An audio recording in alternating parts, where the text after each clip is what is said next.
Son divididos como las minis, pero lo que varía que en esta sea caliente y en otra helada es dependiendo dónde esté el tubo capilar o la válvula de expansión.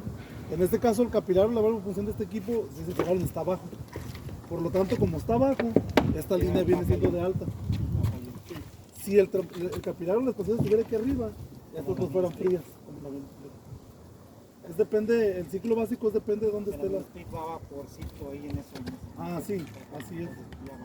Va a partir como un 70%, 100% líquido y un 20-30% gas. Por eso está sobrefriado. Es vapor, es refrigerante enfriado, ¿no? Por decirlo. Entonces ya va un poquito helado. Está casi como la central, están calientes las tuberías de la central. Sí, sí, nomás.